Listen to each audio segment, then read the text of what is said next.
आप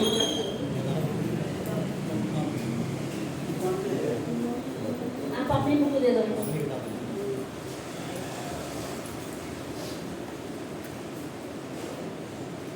श्री प्रभुपाद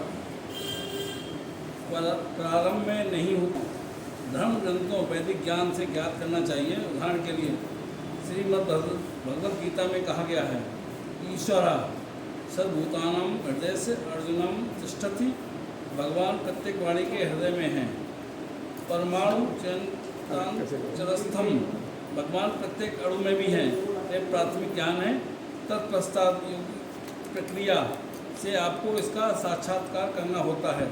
वो योगिक प्रक्रिया से प्रवाद, हाँ वो क्या हरे कृष्ण का जब ऐसी ही एक प्रक्रिया है? वो हाँ, ये भी एक योगिक प्रक्रिया है। वो इस ज्ञान का अनुभव करने के लिए, अंदर आत्मा का अनुभव करने के लिए मुझे किस प्रकार की योगिक प्रक्रिया करनी चाहिए? श्री प्रभुपाद, हाँ योगिक प्रक्रियाएँ अनेक हैं, किंतु इस युग के लिए यह प्रक्रिया अत्यंत उत्तम है। वो कीर्तन। श्री प्रभुपाद, हाँ वो इसके माध्यम से मैं भगवान को न केवल बाहर अपितु अंदर भी अनुभव कर सकता हूँ। श्री प्रभुपाद, आप भगवान विषय प्रत्येक तत्व समझ जाएंगे। भगवान किस प्रकार अंदर हैं, किस प्रकार भगवान बाहर हैं तथा भगवान किस प्रकार कार्य कर रहे हैं, सब कुछ स्पष्ट हो जाएगा। सेवा की इस प्रवृत्ति से भगवान स्वयं को निरावरण कर देंगे। आप अपने प्रयास से भगवान को नहीं समझ सकते। यदि भगवान स्वयं को प्रकट करें तभी आप उन्हें समझ सकते हैं।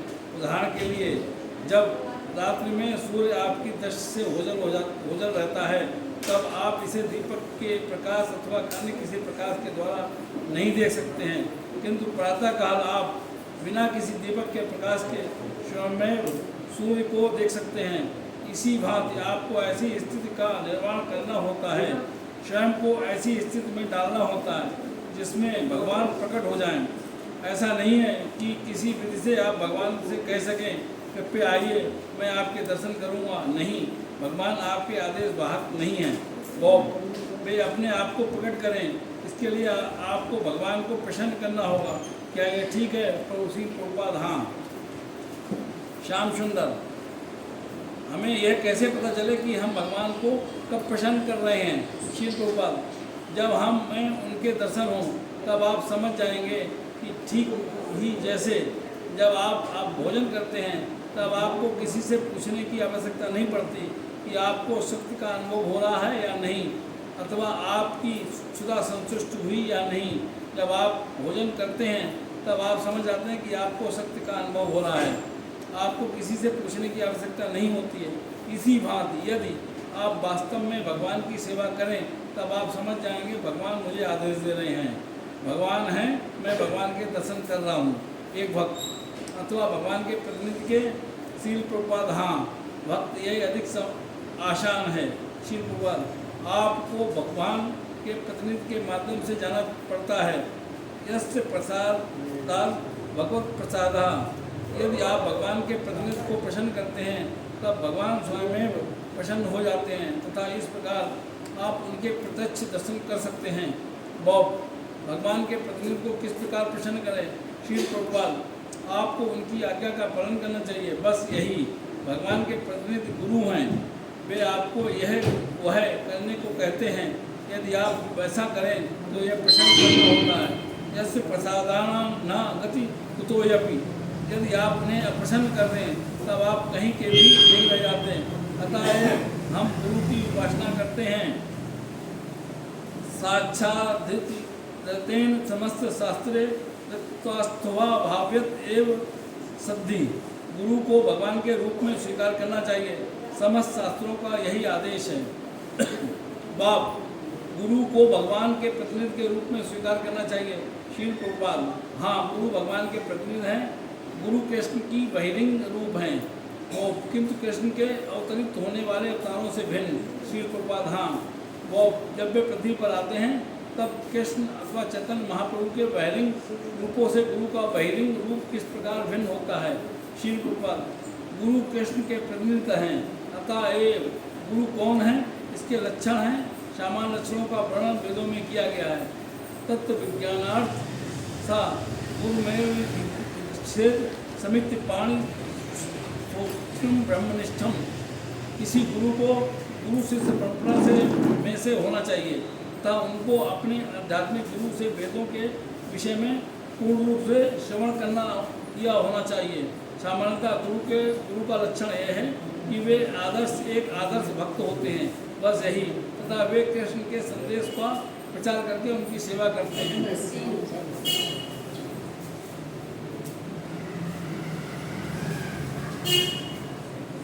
तो शुरू से हम चलेंगे यहाँ जहाँ आपने निकाला था वही।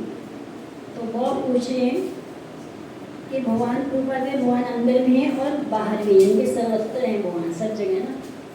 और फिर बहुत कह रहे हैं आपको अपने भीतर भगवान की अनुभूति किस प्रकार होती है। भगवान सबके हृदय में है, तो हमारी को अनुभूति कैसे होती है? आपको भी अनुभव हुआ है कि भगवान है हृदय में? नहीं हुआ। अगर हम गलत काम करते हैं ना, झूठ बोलते हैं, चोरी करते हैं या सामने को चीट करते हैं, तो एक बार लगता है ना नहीं करना, कोई रोकता है ना, कौन है वो? भगवान है। हम कहते हैं कौन मेरे छोड़ करें, तो हम कर लेते हैं, तो वही भगवान है। स्टार्टिंग हमारी यहीं से होती है, अनुभूति जो अनुभव है। हम बोले पढ़ते हैं हमारे घर वाले को झूठ बोल रहे हैं ना, वैसे फोन देख रहे हैं, बोले नहीं ऑनलाइन कहाँ करना, क्या करना, टीचर ने दिए, क्या अंदर से क्या आएगा, गलत कर रहे हैं। और दूसरी तरफ देखा जाए, हम किसी को धोखा देने से पहले सबसे बड़ा धोखा अपने आप से करते हैं। पेरेंट्स सोचेंगे पढ़ लो, तो फेल कौन होगा? पेरेंट्स, बच्चे तो होंगे। अरे बच्चे झूठ बोल कर जाएंगे या पुरुष लोग झूठ बोल कर जाएंगे, तो घाटे किसको पड़ेगा? तो हमारे पुरुष लोगों का खराब होगा।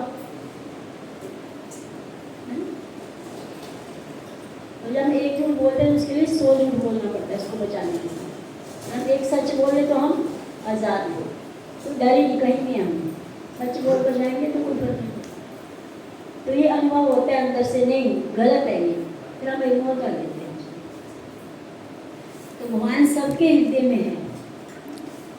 तो श्रील प्रभुपाद कहते हैं शुरू में अनुभूति नहीं होती, जब हम भक्ति में आते हैं तो उतना नहीं पता चलता है कि भगवान हमारे को रास्ता दिखा रहे हैं या कुछ कह रहे हैं, कोई अनुभव नहीं है हमारे से, आपका नहीं अनुभव होता है। पर जैसे से हम भक्ति करते हैं तो हमारे को भगवान आवाज़ देते हैं, पता चलता है कि भगवान हमारे को अनुभव करा रहे हैं। कि भक्ति में जो भी हम इच्छा करते हैं